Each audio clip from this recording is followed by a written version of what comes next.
함께 하나님의 말씀 보겠습니다. 오늘 우리에게 주신 말씀은 잠언 8장 22절에서 31절 말씀입니다. 제가 읽어드리겠습니다. 주님께서 일을 시작하시던 그 태초에 주님께서 모든 것을 지으시기 전에 이미 주님께서는 나를 데리고 계셨다. 영원전 아득한 그 옛날 땅도 생기기 전에 나는 이미 세움을 받았다.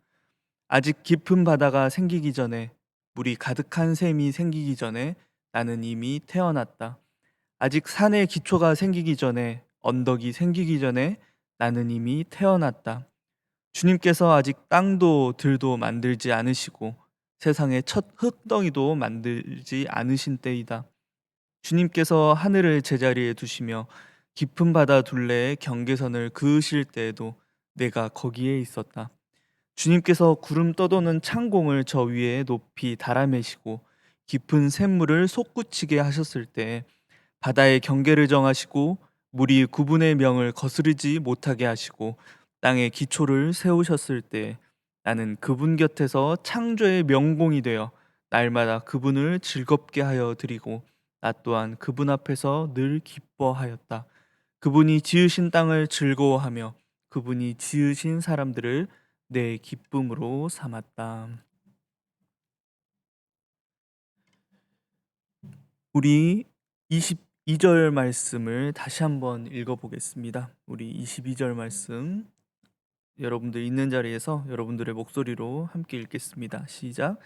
주님께서 일을 시작하시던 그 태초에 주님께서 모든 것을 지으시기 전에 이미 주님께서는 나를 데리고 계셨다. 2021년도 지혜를 따라 살고자 하는 우리 중고등부 학생들 반갑습니다. 여전히 코로나가 심하고 답답한 상황입니다. 그런데 담임 목사님께서 올해 첫 예배 때 하신 말씀이 있었어요. 이렇게 답답한 시기에 모든 것이 올스탑된 이 어려운 시기에 더욱 하나님을 만나야 한다. 우리가 더욱 말씀 앞에 나가야 한다라는 것입니다. 우리 중고등부 공동체도 이 어려운 시기지만 더욱 하나님을 만나고 말씀 앞에 나아가는 지혜롭게 반응할 수 있는 우리 중고등부 공동체 되길 진심으로 소망합니다. 올해 여러분들과 지혜로운 삶에 대한 부분을 좀 더 깊이 고민하는 것이 목표라고 말씀드렸습니다. 그런데 그보다 앞서 여러분들과 나눠야 하는 부분이 있다라고 생각했어요. 여러분들 지혜의 시작, 지혜의 출발이라고 하면 제가 전에 무엇이라 말씀드렸나요? 그것은 바로 여호와 하나님, 즉 주님을 경외하는 것. 그것이 지혜의 시작이라 말씀드렸습니다. 그렇다면 질문이 생기는 거죠. 우리가 경외해야 하는 여호와 하나님, 주님이라 하는 분은 누구인가 하는 것입니다. 설교 때마다 듣는 말씀이죠. 하나님 어떤 분인가? 그런데 여러분들에게 누군가 그 질문을 한다면 답하는 것이 쉽지만은 않은 것 같습니다. 특히 과학과 진화론을 바탕으로 하는 세계관 속에 사는 우리들에게는 그것을 답하는 게 참 어려운 일인 것 같습니다. 하지만 하나님은 누구신가? 하나님이 누구신가? 주님이 누구신가를 아는 것은 그리스도인 신앙의 기본 전제와도 같습니다. 그렇지 않으면 하나님께서 누구인지 알지 못하고 살아간다라고 하는 것은 우리가 매일 매주 행하는 예배가 그저 행사에 지나지 않게 만드는 것이고요. 또 성경이 그저 역사책 또는 도덕책 정도로 취급될 수밖에 없게 만드는 것입니다. 하나님께서 누구신가를 아는 것은 그리스도인의 신앙에 있어서 굉장히 중요한 일입니다. 그래서 하나님은 어떤 분이실까에 대해 1월에 남은 4주 동안 여러분들과 말씀을 나누면서 함께 고민해 보고자 합니다. 사실 4주로는 어림도 없는 분량입니다. 그래서 가장 기본적인 내용들만 여러분들과 나누어 보고자 합니다. 우리 학생들은 이 시간을 통하여서 단순히 하나님을 아는 것, 하나님은 이런 분이지라고 지식적인 인식에서 멈추지 않았으면 좋겠습니다. 그 삶, 그 하나님을 안다라고 하는 것이 우리의 삶을 움직였으면 좋겠고요. 우리의 삶에 변화로까지 이어지기를 진심으로 소망합니다. 오늘은 하나님은 어떤 분이신가에 대한 첫 번째 부분입니다. 오늘 함께 읽었던 잠언 8장 22절에서 주님을 어떤 분으로 소개하고 있습니까? 22절 말씀이죠. 주님께서 일을 시작하시던 그 태초에 주님께서 모든 것을 지으시기 전에, 태초에 모든 것을 지으신 분, 이 말씀을 보면 딱 한 가지 말씀이 떠오르죠. 여러분들, 그리스도인이라면 누구나 다 아는 말씀, 창세기 1장 1절, 태초에 하나님께서 천지를 창조하셨다. 오늘 설교의 제목이기도 하죠. 우리가 경외해야 하는 하나님은 어떤 하나님이시다? 창조주 하나님이라는 것입니다. 우리 그리스도인들의 신앙은 하나님은 창조주이시다라는 고백과 믿음에서 시작해야 합니다. 왜 이 말씀이 우리가 믿음으로 받아들이는 그 성경의 가장 첫 부분에 쓰이는 것일까요? 이 성경도 누군가가 쓴 책입니다. 갑자기 하늘에서 떨어진 책은 아닙니다. 각각의 시대에 각각의 하나님의 사람들이 하나님의 인도하심을 따라 쓴 책이 바로 이 성경입니다. 그렇기에 책을 쓴 의도가 분명히 담겨 있습니다. 여러 논란들이 있는데요. 그 중에서도 우리가 따르는 이 복음주의적인 그 학자들은 이 창세기가 모세에 의해 쓰여졌다라고 이야기합니다. 그래서 창세기부터 출애굽기, 레위기, 민수기, 또 신명기까지 모세가 썼다라고 해서 모세의 오경이라 부릅니다. 창세기를 처음 받아본 독자들은 누구일까요? 이 창세기를 모세가 썼다라고 한다면 창세기가 쓰인 시기는 모세가 활동하던 시대, 즉 출애굽 시기이겠죠. 이집트를 벗어나 하나님께서 가라고 하신 젖과 꿀이 흐르는 그 가나안 땅으로 가는 그 도중에 모세가 썼다라고 우리가 볼 수 있는 것이죠. 그렇다면 모세는 왜 창세기를 기록하고 그 처음에 태초에 하나님이 천지를 창조하셨다라는 선언과 같은 말을 하는 것일까요? 그리고 왜 하나님은 모세에게 그와 같은 말을 쓰게 하신 것일까요? 그 이유는 이스라엘 백성의 믿음이 항상 흔들렸기 때문입니다. 모세 시대의 이스라엘 백성은 그 시대 강해 보이는 이방 신들과 하나님 사이에서 항상 흔들렸습니다. 이스라엘 민족들에게 자신들을 400년간 노예로 부렸던 그 이집트의 신들이 더 강해 보였습니다. 우리 조상의 하나님이 정말 계실까? 저 라보다, 저 호루스보다 하나님은 강하신 분인가? 우리 하나님은 어떤 분인가? 라는 끊임없는 질문을 던졌습니다. 그래서 출애굽 이후에 고난이 찾아올 때마다 이집트의 그 신들을 생각했습니다. 그리고 홍해를 건너가 가나안 땅으로 가는 도중 만나는 이방 신들마다 마음이 흔들렸습니다. 심지어 하나님께서 불기둥과 구름기둥으로 이끌고 가시는 그 와중에도 그들은 항상 흔들렸습니다. 그래서 하나님께서는 그들의 그 혼란스러운 마음을 붙잡아 주시기 위해 모세를 통해 창세기 1장 1절에서 자기 자신을 드러내신다라는 것입니다. 너희가 따르는 하나님은 이집트와 모압과 저 블레셋과 저 가나안 그 어떤 신과도 비교할 수 없는 이 세상을 만드신 유일한 창조주 하나님이시라고 하나님께서 선언하시는 것입니다. 이 선언이 이스라엘 민족 신앙의 바탕이고요. 그리고 우리 그리스도인들의 신앙의 바탕인 것입니다. 이 선언에서 모든 것이 출발하는 것입니다. 저와 여러분도 다르지 않습니다. 우리가 어떤 제우스나 또는 이방 신들을 우리가 섬기거나 아니면 나무 우상에게 절하는 일은 하진 않죠. 하지만 우리가 신처럼 따르는 우리 마음에 우상들이 있다라는 것입니다. 돈이 될 수도 있고요. 명예가 될 수도 있고요. 우리가 하나님보다 더 원하는 우리의 마음이 정말 따르는 것들이 우리에게는 우상 그리고 그런 이방 신들과 같은 존재입니다. 그래서 때때로 마음이 흔들리는 거죠. 혼란스러워요.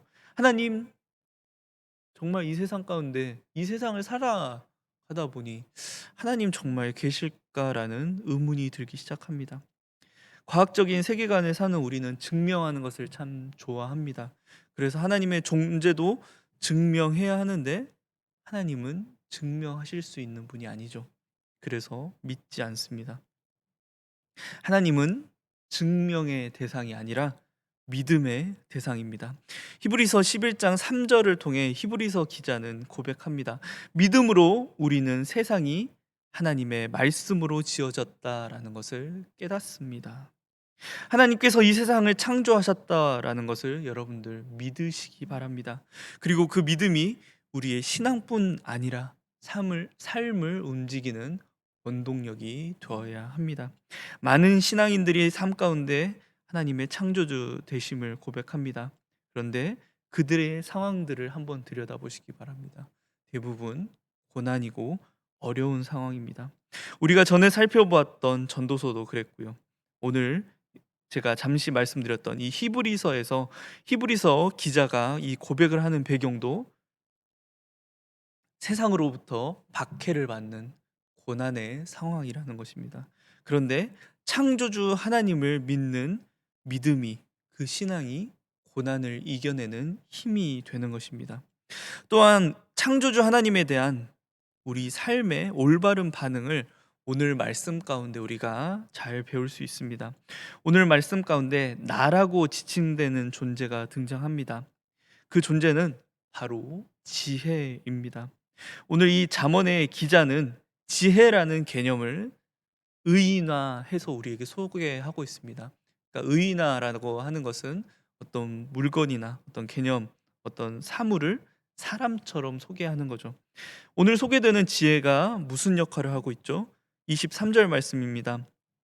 만세전부터, 태초부터, 땅이 생기기 전부터 내가 세움을 받았나니. 그리고 이후의 말씀들이 나오고요. 그리고 30절 말씀이죠.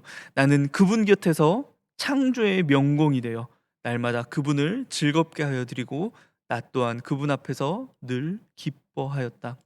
지혜가 땅이 생기기 전, 바다가 생기기 전, 하늘이 생기기 전 자신이 하나님과 함께 있어서 창조의 일을 함께 했다라는 것입니다. 하지만 여러분들 헷갈리지 않았으면 좋겠어요. 지혜가 창조주 하나님이라는 것은 아닙니다. 지혜 역시 하나님의 한 피조물로서 이 세상을 만들 때 원리가 되고 도구가 되었다라는 것을 오늘 말씀 가운데 알려주는 것입니다. 창세기에는 하나님께서 말씀으로 세상을 창조하셨다라는 것 외에는 다른 이야기는 나오지 않습니다. 그런데 그 하나님의 창조 가운데는 우리는 알고 있죠. 하나님의 목적과 질서가 담겨 있다라는 것을 말이죠. 지혜는 그 목적과 질서의 원리이자 바탕인 것입니다. 그렇기에 지혜를 깨닫는 것은 우리가 창조된 세상 가운데 하나님의 창조의 목적과 질서를 이루며 살 수 있다라는 것을 우리에게 이야기해 주는 것입니다. 그리고 이 지혜가 창조 가운데 하나님의 창조의 목적과 질서의 도구로서 이 세상을 하나님과 함께 만들어 나갈 때 하나님께 기쁨이 되었다라고 오늘 말씀 가운데 나타나고 있습니다. 그 일이 또한 지혜 자신에게 기쁨이 되었다라고 이야기합니다. 여기에서 우리가 알 수 있는 것은 그렇기에 우리가 이 창조 세상 가운데 하나님의 창조의 목적과 질서를 따라가는 삶이야말로 하나님께 기쁨을 드리는 삶이라는 것입니다. 더불어 그 삶이 우리에게도 기쁨이 되는 삶이라는 것이죠. 오늘 말씀을 통하여서 여러분들에게 강조하고 싶습니다. 창조주 하나님을 기억하십시오. 그리고 그 창조주 하나님을 믿으시기 바랍니다. 그 창조주 하나님을 믿는 신앙 가운데 창조의 목적과 질서를 이루며 하나님께 기쁨 드릴 수 있는 저와 여러분들이 되었으면 좋겠습니다. 그것이 지혜로운 삶이고요. 또 반대로 우리가 지혜를 깨닫는다라고 하는 것이 하나님의 창조의 목적과 그 질서를 이룰 수 있는 삶의 원리인 것입니다. 오늘 이것을 통하여서 우리가 창조주 하나님을 믿는 삶, 그 삶이 우리가 첫 번째 창조주 하나님이 어떤 분이신지 아는 삶입니다. 오늘 이 말씀 여러분들 기억하시면서 함께 기도하겠습니다. 하나님, 오늘 말씀을 통하여서 창조주 하나님을 다시금 기억하게 해주셔서 진심으로 감사드립니다. 창조주 하나님에 대한 그 생각이 그저 우리의 머릿속에서 인식에서 그치는 것이 아니라 창조주 하나님을 믿는 믿음이 우리의 삶을 움직이게 하시고 이 세상을 창조하는 원리로서 지혜를 따라 살아갈 수 있도록 주님 인도하여 주시옵소서. 이를 통하여서 우리가 하나님께 기쁨 될 수 있는 우리 중고등부 공동체 되길 진심으로 소망합니다. 지혜를 따라 살 수 있도록 주님 우리를 붙잡아 주시옵소서. 감사드리며 예수님의 이름으로 기도드립니다.